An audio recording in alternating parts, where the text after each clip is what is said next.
ओम श्री गणेशाय नमः। ओम श्री गणेशाय नमः। ओम श्री गणेशाय नमः। ओम नमः शिवाय। ओम नमः शिवाय। ओम नमः शिवाय।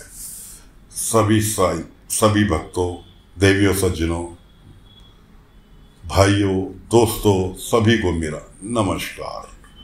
साथियों, कथा प्रारंभ करते हैं। आज शुरू करेंगे शतरुद्र संहिता। ये तीसरा, पहला था, दूसरा था, आज तीसरा भाग है शतरुद्र संहिता का। तो कथा प्रारंभ करते हैं। शतरुद्र संहिता भगवान शिव के अन्य चरित्रों हनुमान, श्वेतमुख और ऋषभदेव का वर्णन है। इन्हें भगवान शिव का अवतार कहा गया है।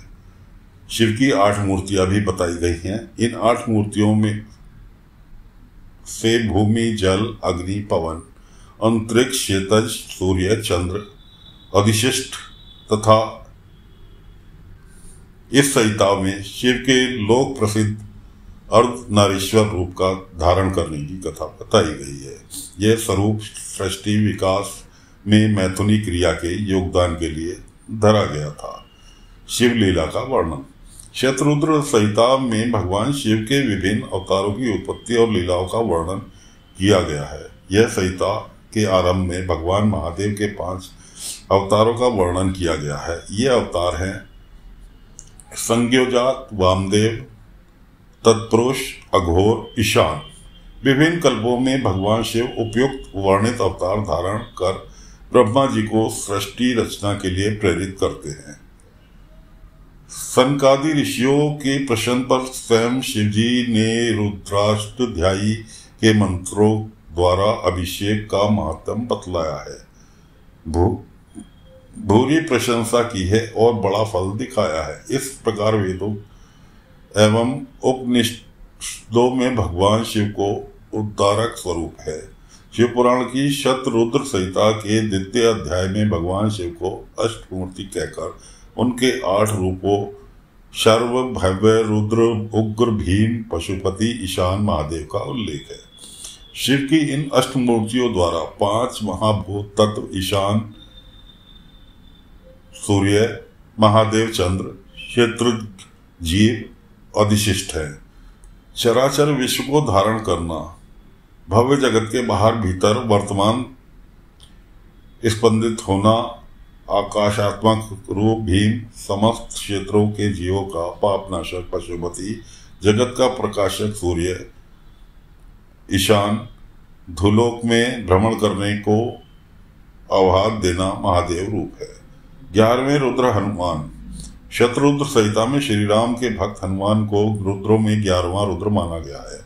वह परम कल्याण स्वरूप साक्षात शिव है। गोस्वामी तुलसीदास ने अपने प्रसिद्ध ग्रंथ हनुमान बाहुक में भी इसका समर्थन किया है। वायु पुराण में पूर्वार्ध में भगवान महादेव के हनुमान रूप में अवतार लेने का उल्लेख है। विनय पत्रिका के अनेक पदों में गोस्वामी तुलसीदास जी ने हनुमान को शंकर का रूप मानकर देवमणि, रुद्रावतार, महादेव, वामदेव, कालाग्नि आदि नामों से संबोधित किया है। हनुमान को पुराण में कहीं भगवान शिव के अंश रूप में तो कहीं साक्षात शंकर जी के रूप में वर्णित किया गया है। शिव पुराण की शतरुद्र संहिता के 20वें अध्याय के इस कथन की पुष्टि होती है। स्कंद पुराण के अनुसार हनुमान से बढ़कर जगत में कोई नहीं है।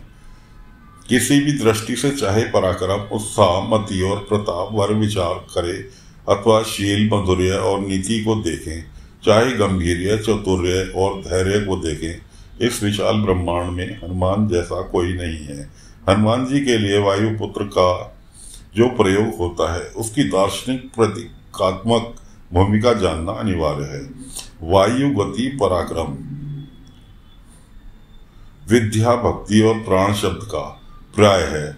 वायु के बिना या वायु की वृद्धि से प्राणियों का मरण होता है। साधक और योगी के लिए तो प्राण वायु का नियम योग की आधार भूमिका है। पवन सभी का प्राणदाता है, जनक है। इसी प्राण तत्व की भूमिका पर हनुमान जी पवन पुत्र सहज ही निरूपित हो जाते हैं। ओम नमः शिवाय, ओम नमः शिवाय। अतः दोस्तों, शिव पुराण के मुताबिक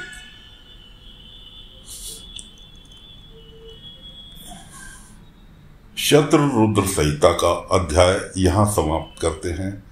अधिक जानकारी के लिए शिव पुराण समाप्त हो जाए, उसके बाद ये सभी संहिता आपको विस्तार रूप से सुनाएंगे। शिव पुराण में मुख्य बातें दी हैं कि किस संहिता में क्या है। तो शिव पुराण के मुताबिक शतरुद्र संहिता का यह अध्याय यही समाप्त होता है। अगले अध्याय में फिर हाजिर होंगे कोटि रुद्र संहिता लेकर। तब तक के लिए आज्ञा चाहते हैं साथियों, साथ बना रहे, श्रृंखला दर श्रृंखला आपको भगवान शिव के आशीर्वाद से आगे देते रहेंगे। इसी के साथ ओम नमः शिवाय, ओम नमः शिवाय, ओम नमः शिवाय, ओम नमः